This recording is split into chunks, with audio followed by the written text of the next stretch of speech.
नमस्कार. मजेत जगावं कसं मध्ये मी डॉक्टर दीपेश पस्टे आपले सर्वांचे सहर्ष स्वागत करतो.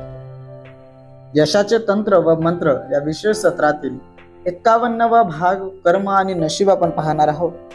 एका उद्योजक संमेलनाच्या निमित्तानं विको वज्रदंतीचे अध्यक्ष गजानन पेंढरकर यांची प्रमुख मुलाखत आपण पाहिली. त्यावेळी त्यांना हा प्रश्न केला होता, यशामध्ये कर्म आणि नशीब याचा वाटा तुम्ही कसा आणि किती मानता?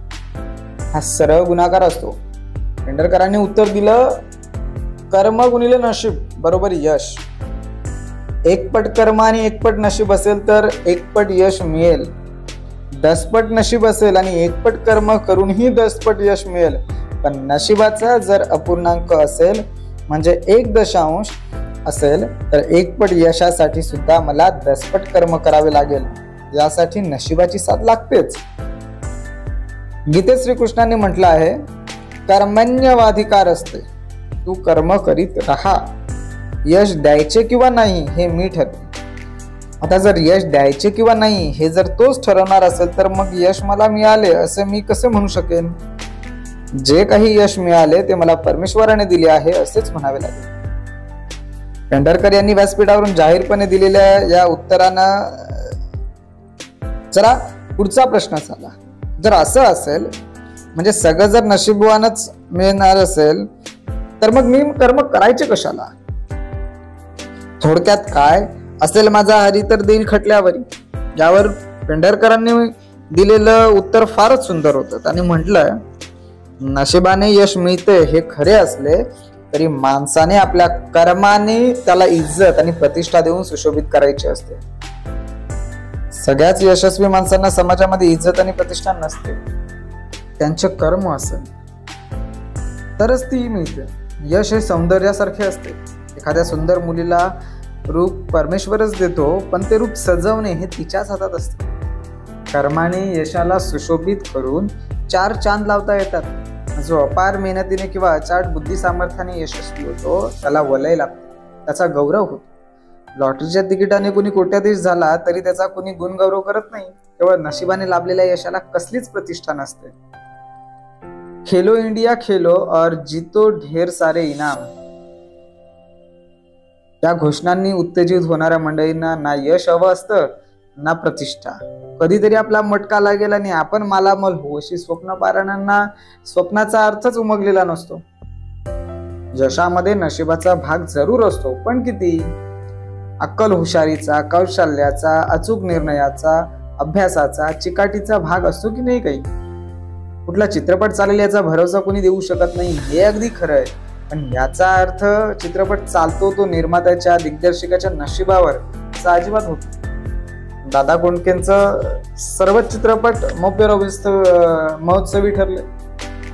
दादांवर नशीब मेहरबान होतं म्हणायचं की त्यांना प्रेक्षकांची नाडी अचूक कळली होती म्हणायचं. एखाद्या दिग्दर्शकाचे 10 पैकी 8 चित्रपट तुफान चालतात तर दुसऱ्या दिग्दर्शकाच्या 10 पैकी एखादा जमतेम चालतो.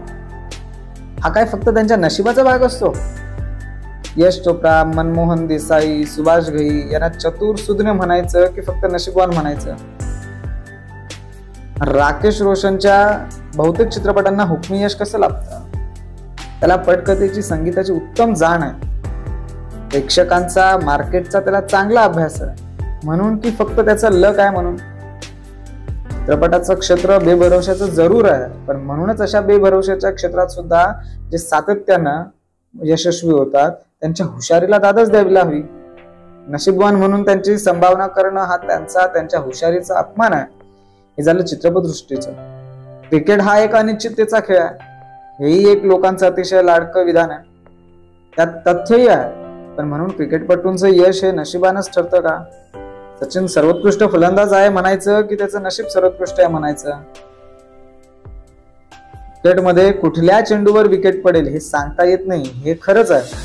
पण मग राहुल द्रविड हाच एकटा भारताचा भरवशाचा फलंदाज का ठरतो? अनिश्चितता असतेच, पण या अनिश्चिततेवर मात करण्याचं कौशल्य, सावधगिरी, संयम, चिकाटी, सबुरी हे सगळं राहुलनं आत्मसात केलेलं असतं. म्हणूनच त्याचं यश भरवशाचं असतं. कधीतरी नशीब कामी येतं, पण कामगिरीतलं सातत्य नशिबावर ठरत नसतं.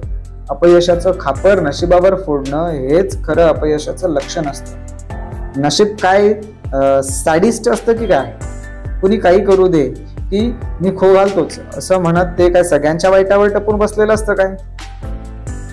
मला तर वाटतं ते बिचार कुठं कधी आणि कसं प्रसन्न होता येईल याची वाट पाहत ताटकळत असतं. ते म्हणत असतं, अरे बाबांनो, जरा हातपाय हलवा, जरा डोकं चालवा, थोडंसं धाडस दाखवा, जरा तरी जोखीम उचला, मग मी बघतो पुढचं.